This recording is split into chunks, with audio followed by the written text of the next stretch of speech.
JHK here for the South China Morning Post, SCMP MMA, and joining me right now is a Hong Kong. I don't know what to say. I don't know what to describe you as, right? What would you consider yourself as, Hong Kong? How do you represent Hong Kong? Hong Kong, female MMA fighter, I suppose. Okay. So, I know that you have this fight coming up. Is it kind of short notice for you, or have you been just ready for this fight? And let me get into the fight. It's at iKon Fighting Federation 7 in Sinaloa, Mexico. Just talk about getting this fight done, getting it put together. Yeah, I just announced it late, but I we got matched up 4 weeks ago now. So like I had 5 weeks, 5 weeks out. And I just have basically been staying ready, as soon as I moved over at the end of February, beginning of March, and kind of just hit the ground running, and have just been training, for this fight, ever since. Just getting my body ready, acclimated to the way that they do things, new camp, new training partners, new coach, sharpening up the game, working on little details, and yeah, keeping my fitness and cardio, at a good spot. So yeah, kind of just came in, and they were like, do you want to do this? And I was like, yeah, ready to go. The US, especially Las Vegas, has become the hub of MMA now. Of course, it was the fight capital of the world, but now it's just because of COVID, everybody's concentrated there. You made the move earlier this year. You joined the team over there at Syndicate, and there's so many high level females. What does it feel like being in a room like that? It is such a privilege. It's intimidating, but at the same time, it's incredible because I get, so much good work, right? And I think that was also the struggle with being in Asia and not having training partners my size. And over here, I've got them like my size and like bigger. So it's very humbling, it's just so awesome to be able to see their process and see that, what they go through for these big fights. It's the girls and it's also the guys too. A lot of them sign in the UFC, seeing the way that they approach training. And yeah, it just gives me a lot of confidence knowing I'm in the right place. They come in with like a different kind of attitude, obviously being at that level, a different level of professionalism, working their butts off to make it to the top. You've been there for a few months now, so you've seen a lot of the women go through camps and go out there and perform really well. You must have been in there with them in the trenches, getting them ready for being a body for them, basically. So talk about just being involved in that every week.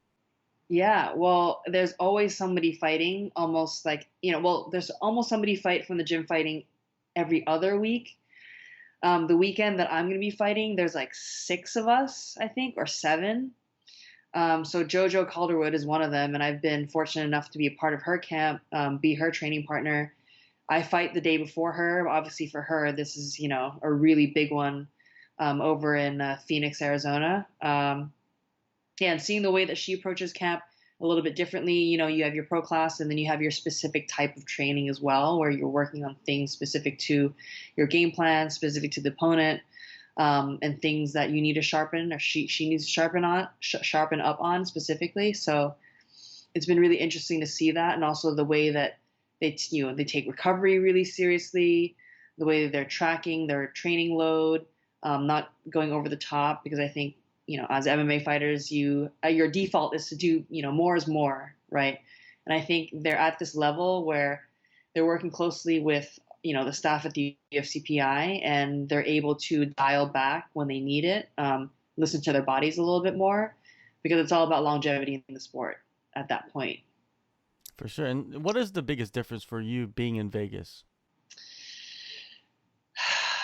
Man, I think the amount of people that I get to work with, because in Shanghai it was a class of like 30 people. And so, I had training partners, and there's six of us girls, which is a lot for a team already, because, most teams in Asia, like you're the only girl, right? And so a lot of bodies to work with, obviously a lot of girls to work with. And just meeting so many different people in all the biggest promotions, like UFC, Bellator, PFL. They're coming in and out of the PI. They have fight weeks at the Apex, and so getting to see, a lot of world champions walk through the door. But also the level of, because in Shanghai it was quite a structured program because it is a developmental program. So there's a lot of structure to it, and you're kind of given, everything that you need, and you're told to do whatever it is that you need to do. Over here, you kind of have autonomy to decide it a little bit on yourself. So that was something that I sort of had to figure out, like what works for me. How do I incorporate what I've learned in Shanghai to my training over here? And also, kind of just kind of going by and being a little bit more cognizant with how I individually, as an individual, respond to training load, respond to, different types of volume that they have and intensities over here. It's pretty different. The setup is different. The Obviously over there, like there are a lot of strikers in Shanghai, right? And there are some wrestlers too, but over here they're like grappling heavy, so a lot of jiu-jitsu, a lot of wrestling, American style wrestling. I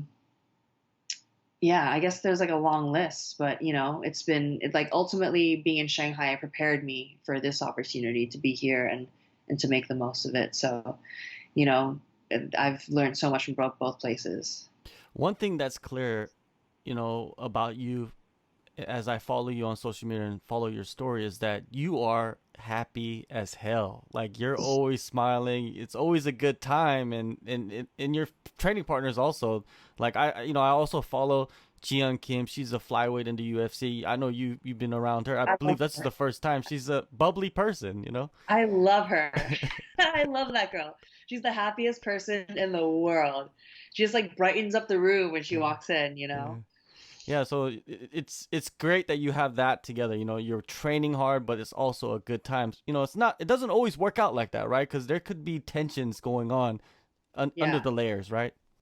Yeah, for sure. I think Syndicate is at the moment, you know, small enough that John has a good eye on everyone on the team, and then everyone works really cohesively. And this is MMA, right? So like you're gonna have shitty days, and during camp you'll have more shitty days than good days. Um, and it's just part of the thing. But I think also if you've been in it as long, well, not that I've been in it a long time, but like I kind of have been in it like for a good few years, and ups, all the downs, been injured, had to sit out completely, like jump from like team to team, country to country.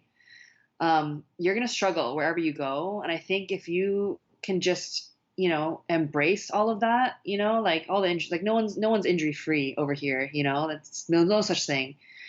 You're tired all the time, you're getting beat up like pretty savagely, like at least twice a week. And you have to really love love the process, like while you're getting your ass beat, you're not going to love it at that moment, but like after, you process it, like you learn so much. Like if you are at a place where you have girls who are dominating you, um, that's like incredible. Cause then that just means like you're just going to get better, and I have that privilege here where there are so many girls who are just way more experienced than me in so many areas that I lack, that they put me in really bad positions and I have to get out of it, and sometimes I don't, sometimes I fail in the problem solving, and then that sucks, and then I'm like, oh shit day.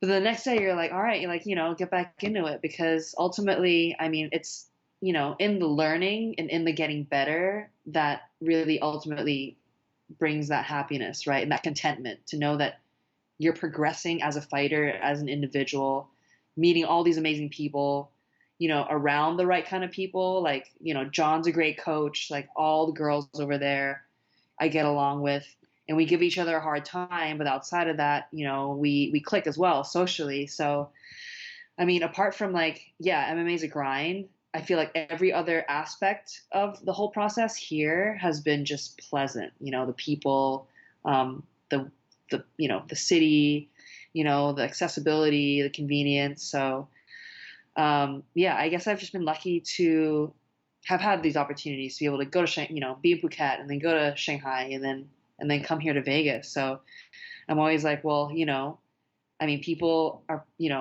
would kill to do this, to be able to, pursue something that they feel so passionately about and go to the place where it's like ground zero for like whatever it is, like this is ground zero for MMA. And, it's like if I come here and I don't make it, then it wasn't meant to be.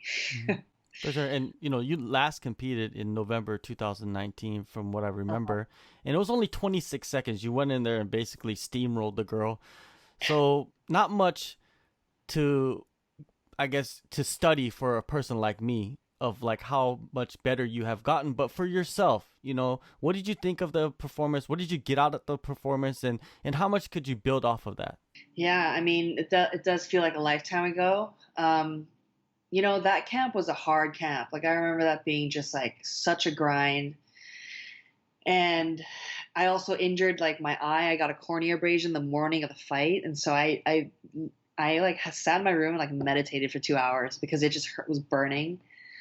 And then adrenaline kind of just took me through, and thank God the fight was short because afterwards I like my eye was like swollen shut and like I was just like couldn't even function.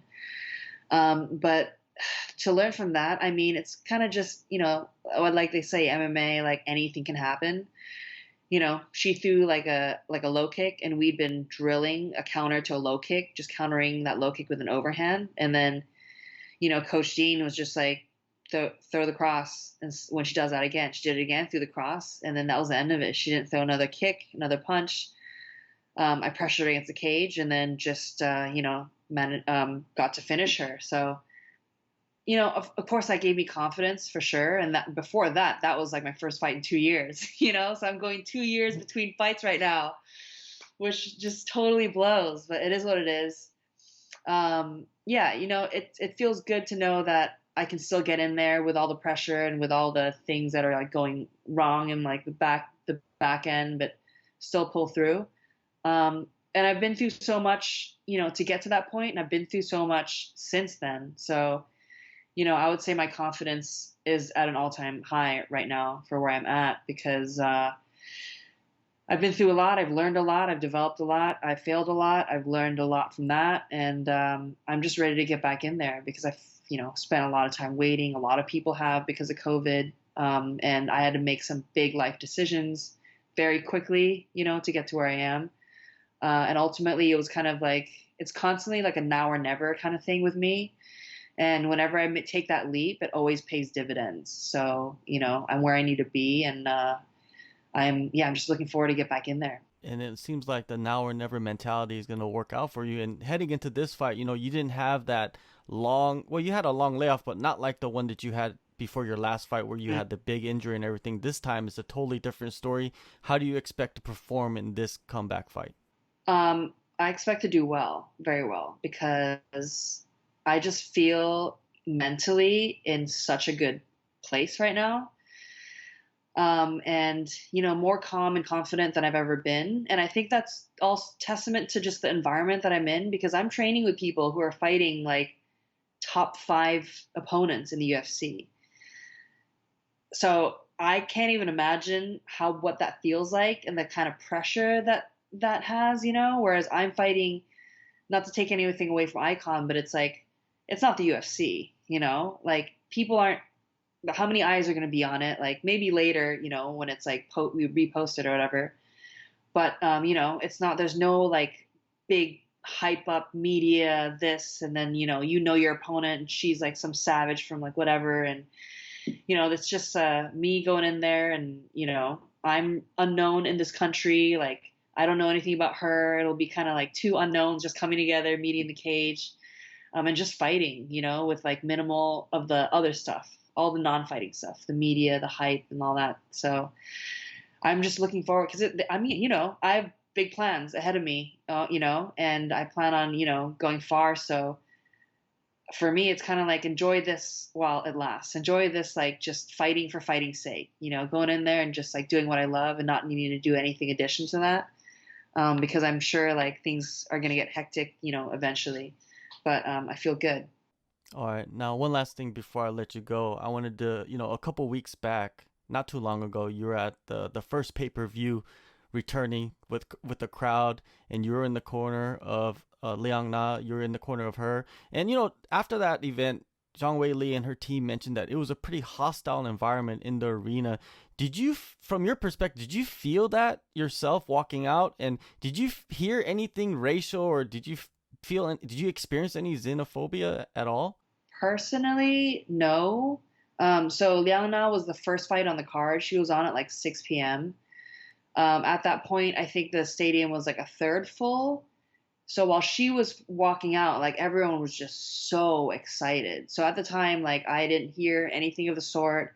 She got in there, she did her thing. And even after she had lost and we were walking out, there were still people like, waiting by the tunnel being like, good job, that was awesome, being really encouraging. And I was like, oh, okay, that's interesting. Like I just didn't know that they would, do that, but it was obviously like a crazy fight, right?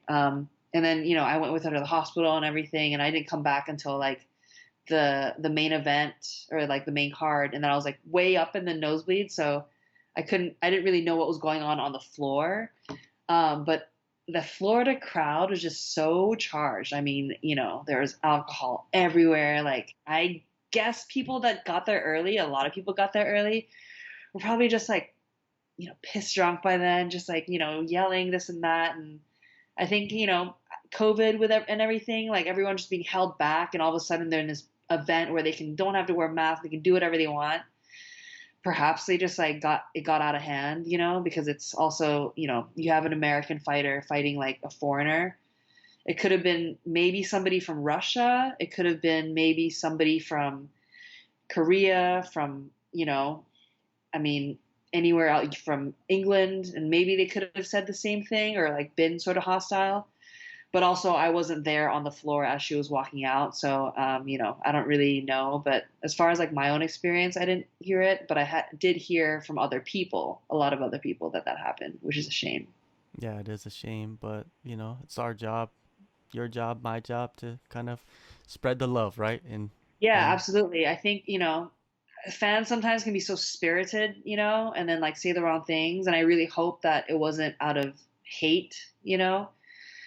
I think that's just so. I mean, it's 2021. Come on, like be a decent human being, right? But yeah, I just yeah, I hope that just doesn't become a thing. Maybe it was just specific to that event. I don't know. yeah, I hope it doesn't come a thing. But anyways, June 11th, iKon Fighting Federation 7, Sinaloa, Mexico. You're going below the border. What is it? South Past of the the border? border. South of the Okay, South south of of the the border. border. You're going south of the Right. border. Ramona, it's gonna be interesting to see like how much you have advanced in your skill set, seeing a different layer of you out there, and I'm gonna be watching. It's gonna be fun, and I hope the best for you in your career. Thank you so much. Thanks, John. Appreciate it. Take a move in the ring. You can hit me with the words you fling.